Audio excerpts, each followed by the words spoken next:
अरे,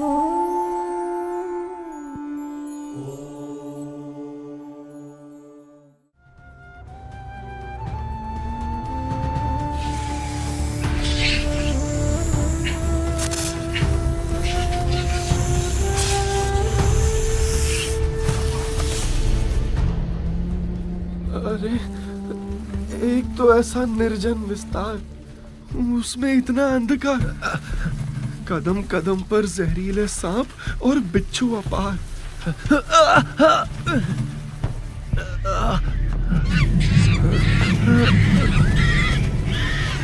और ऊपर से कभी भी कोई भी जंगली पशु कर सकता है कहीं से भी वार। हे भगवान, अब तो तू ही कर मेरा उद्धार।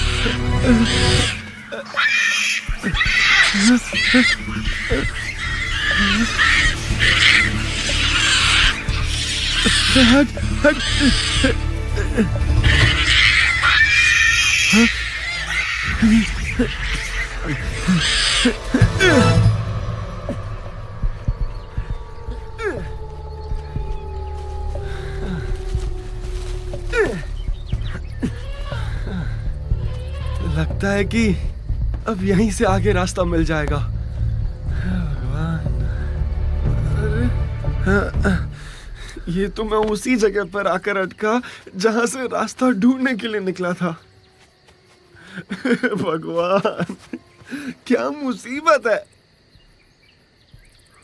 परमात्मनि यो रक्तो विरक्तो अपरमात्मनि। अरे, ये आवाज कहाँ से आ रही है? कौन है ये? कौन है यहाँ? कौन है यहाँ? अरे वर्णी जी, साधु राम, अच्छा हुआ आप मिल गए। मेरा नाम मोहनदास है। मैं हिमालय की तलहटी में जाना चाहता हूँ, पर कब से घूम फिर के यहीं आकर अटक जाता हूँ। आप मुझे रास्ता दिखाएंगे?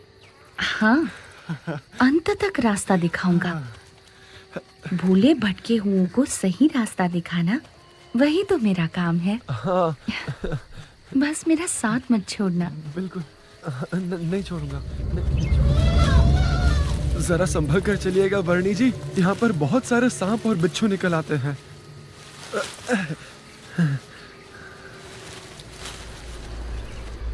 शिकारी पशुओं की तो भरमार है यहाँ, कहीं से भी सामने आ सकते हैं। बहुत ध्यान रखिएगा। इसमें थोड़ी भिक्षा दे दीजिए।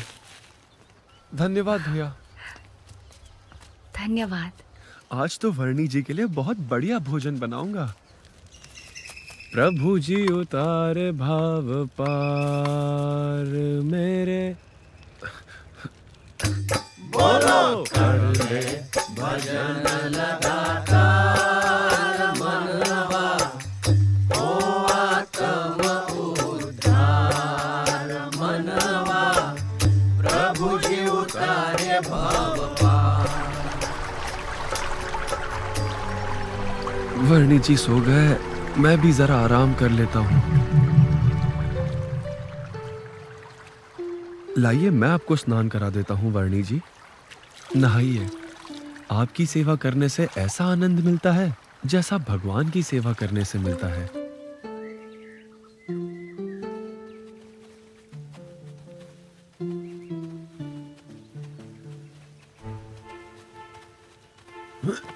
हाँ?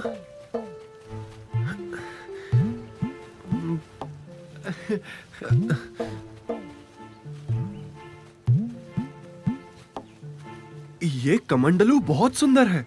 क्या मैं इसे संभाल कर रखूं? हाँ, रख लो। ठीक है, धन्यवाद प्रभु।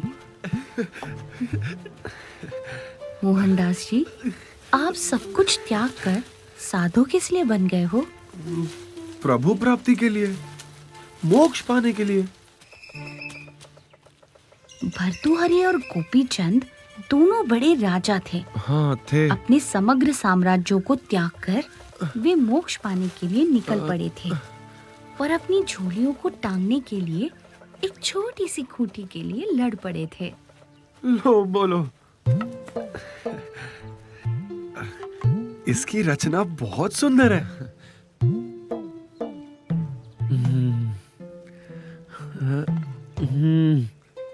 आपको पता है वर्णी जी, भरत राजा तो समग्र पृथ्वी का राज्य त्याग कर मोक्ष प्राप्ति के लिए निकल पड़े थे, पर उन्हें एक हिरण से ऐसा मोह हो गया कि वे मोक्ष मार्ग से विचलित हो गए।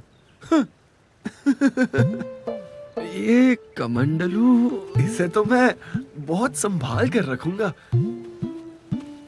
च्यवन जी और सौभरी जी ने उस हद तक तप किया था कि वे देह भाव से परे हो गए थे, पर इतना कुछ करने के बाद भी वे माया के क्षुल्लक सुख में मोहित हो गए थे।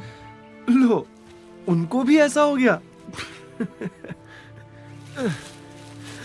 बड़ा अजीब है ये माया का चक्कर। हाँ। वैसे आप इसका करोगे क्या?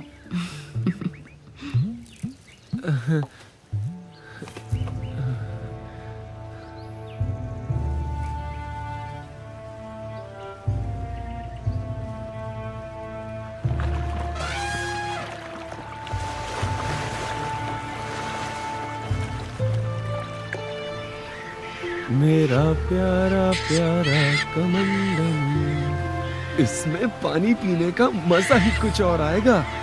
इसे संभाल कर रखता हूँ, क्योंकि प्राण जाए पर कमंडलू ना जाए। ये कमंडलू मुझे दे दीजिए। हाँ हाँ, जरूर, लीजिए। यहाँ से नदी पार कर लेते हैं।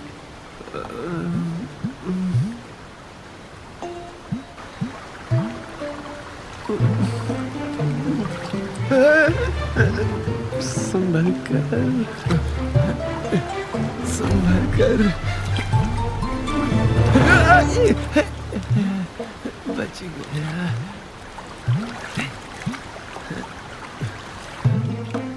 जरा ध्यान से प्रभु, गिरा मत देना।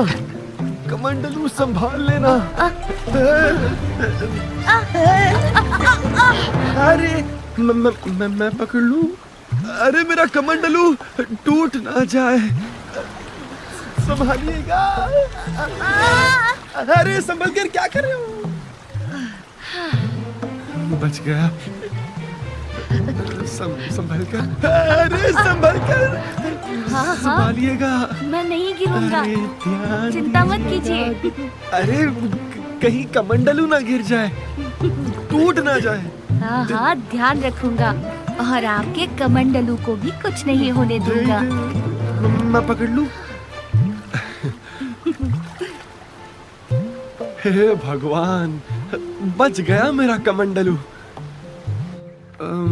वर्णी जी, आप इसका क्या करोगे? दे दो मुझे, कितना प्यारा है। मोहनदास जी, लाइए, मुझे दीजिए।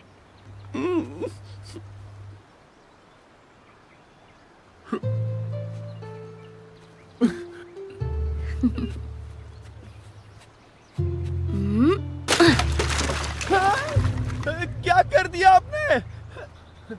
अरे क्या? सत्यानाश! इतना सुंदर कमंडलू तोड़ दिया आपने। हाँ, क्योंकि साधु सन्यासी का सत्यानाश तो तब हो जाता है जब उसकी वृत्ति परमात्मा से छूटकर कोई भी छोटी बड़ी माइक वस्तु में लग जाती है।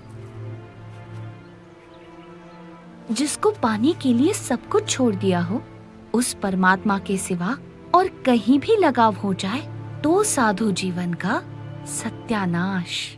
सही कहा आपने नीलकंठ वर्णी। मैं भी भगवान के भजन छोड़कर इस तुच्छ कमंडलू के गीत गाने लगा था। मेरा तो स्वभाव ही ऐसा है, कहीं ना कहीं लगाव हो ही जाता है। तो मेरा मोक्ष कैसे होगा? निराशा से निराकरण नहीं होता। आशा रखिए मोहनदास जी,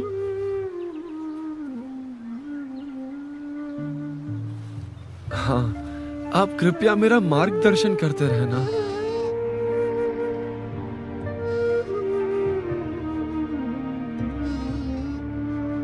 मैं बहुत खुश हूँ नीलकंठ वर्णी जी। मैं भगवान को ढूंढने की साधना कर रहा था और आप मुझे मिल गए। कर ले भजन लगातार मनवा, हो आत्म उद्धार। अब बहुत भूख लगी है, मैं भी ये फल खा लेता हूँ। ये फल जहरीले हैं, आप मत खाना।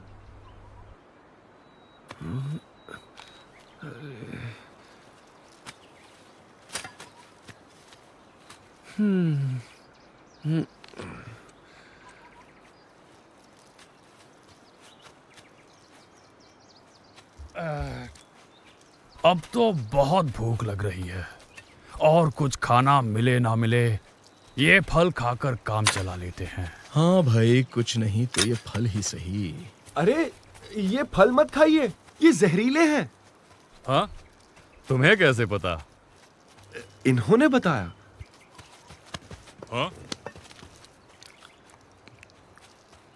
पर ये स्वयं तो यही फल खा रहा है और हम ये खाएंगे तो मर जाएंगे हैं?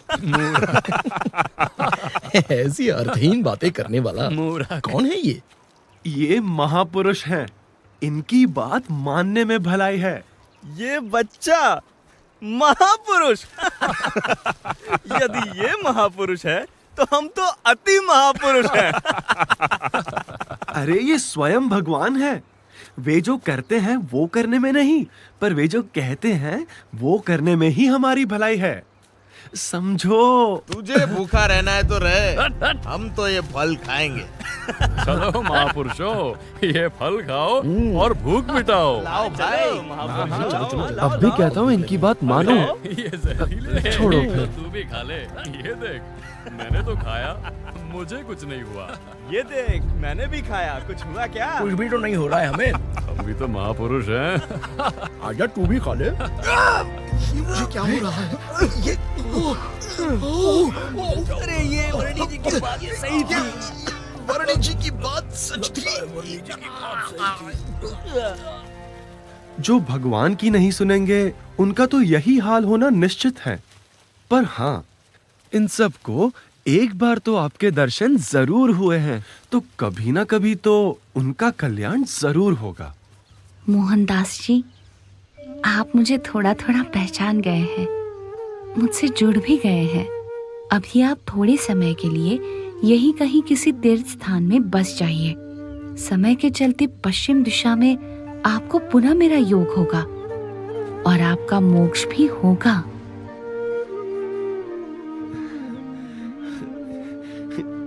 ठीक है वर्णी जी, जैसा आप उचित समझे।